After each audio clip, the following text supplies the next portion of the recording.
Assalamualaikum warahmatullahi wabarakatuh. Jumpa lagi di Aronapedia Channel.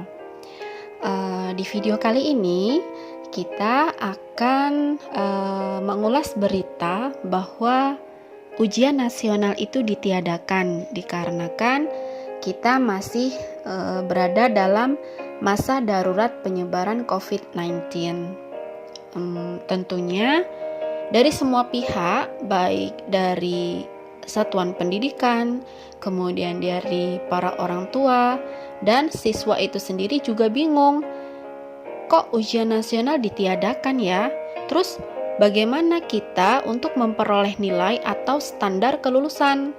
Nah, itu untuk siswa akhir. Kemudian untuk yang siswa mau mengalami kenaikan kelas, gimana caranya kita untuk menentukan penilaian? Nah, di dalam video kali ini kita akan membahas tuntas tentang semua itu ya.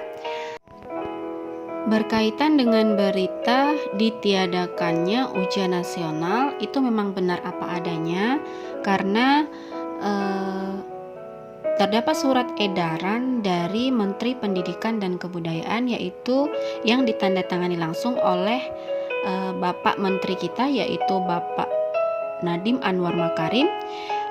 Surat edaran Menteri Pendidikan dan Kebudayaan nomor 1 tahun 2021 tentang peniadaan ujian nasional dan ujian kesetaraan serta pelaksanaan ujian sekolah dalam masa darurat penyebaran coronavirus disease atau COVID-19.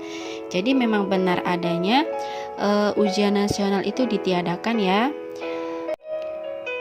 Dengan ditiadakannya ujian nasional, berarti ujian nasional dan ujian kesetaraan itu tidak menjadi syarat kelulusan atau seleksi masuk ke jenjang pendidikan yang lebih tinggi.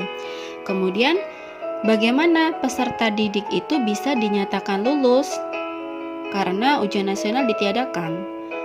Nah, peserta didik itu dinyatakan lulus berdasarkan surat edaran Menteri Pendidikan nomor 1 tahun 2021 jika yang pertama, mereka menyelesaikan program pembelajaran di masa pandemi COVID-19 yang dibuktikan dengan rapor tiap semester. Berarti rapor masih menjadi acuan untuk penentuan kelulusan ya. Kemudian yang kedua, siswa atau mereka itu memperoleh nilai sikap atau perilaku minimal baik. Seperti itu. Kemudian yang ketiga, siswa itu mengikuti ujian yang diselenggarakan oleh satuan pendidikan. Dalam konteks ini, ujian yang diselenggarakan oleh satuan pendidikan itu adalah berdasarkan satuan pendidikan atau sekolah tersebut, tidak berpaku pada ketetapan pemerintah. Dalam hal ini, ujian yang diselenggarakan oleh satuan pendidikan atau sekolah tersebut itu bisa dilaksanakan dalam bentuk yang pertama itu portofolio berupa evaluasi atas nilai rapor, nilai sikap atau perilaku, dan prestasi yang diperoleh sebelumnya, misalkan dari penghargaan atau hasil perlombaan yang diperoleh siswa tersebut, dan lain-lain. Kemudian yang kedua, ujiannya bisa berbentuk penugasan. Oke. Kemudian yang ketiga, bisa dilakukan tes secara luring atau daring. Kalau tes secara luring, tetap memperhatikan protokol kesehatan karena protokol kesehatan itu adalah yang utama. Kemudian bisa juga selain ketiga bentuk tersebut, kegiatan penilaian itu ditetapkan oleh satuan pendidikan itu sendiri. Nah, seperti itu ya.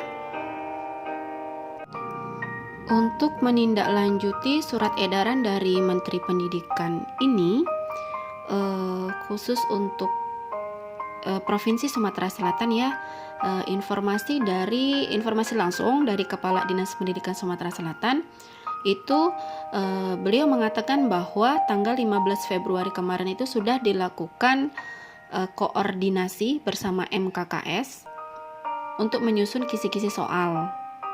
Nah, Ujian satuan pendidikan ini dimulai tanggal 5 April. Koordinasi tersebut dilakukan itu dikarenakan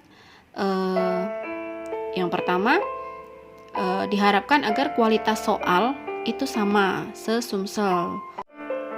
Setelah penyusunan kisi-kisi soal itu akan dibuat oleh guru-guru di sekolah masing-masing. Jadi mungkin di sini ada kebijakan disesuaikan dengan kemampuan siswa masing-masing satuan pendidikan atau sekolah ya.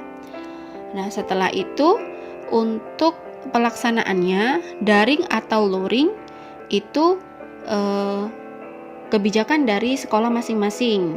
Kalau misalkan luring itu pastinya sesuai dengan protokol COVID. Dan sepertinya menurut beliau kalau dilakukan secara daring itu tidak efektif ya. Jadi kemungkinan akan dilakukan secara luring dengan tetap memperhatikan protokol COVID. Misalkan dengan satu kali masuk itu hanya 10 siswa. Itulah informasi dari Kepala Dinas Pendidikan Sumatera Selatan. Nah, itu untuk siswa yang ujian nasional. Untuk siswa yang akan mengalami kenaikan kelas, ujian akhir semesternya itu bentuknya sama dengan ujian untuk siswa akhir, yaitu berupa portofolio, yaitu evaluasi atas nilai rapor, nilai sikap atau perilaku, dan prestasi yang diperoleh sebelumnya, bisa dari penghargaan, hasil perlombaan, atau yang lainnya. Kemudian bisa juga dalam bentuk penugasan. Dan yang ketiga juga bisa dalam bentuk tes secara luring atau daring. Dan atau bentuk lainnya sesuai kebijakan satuan pendidikan masing-masing.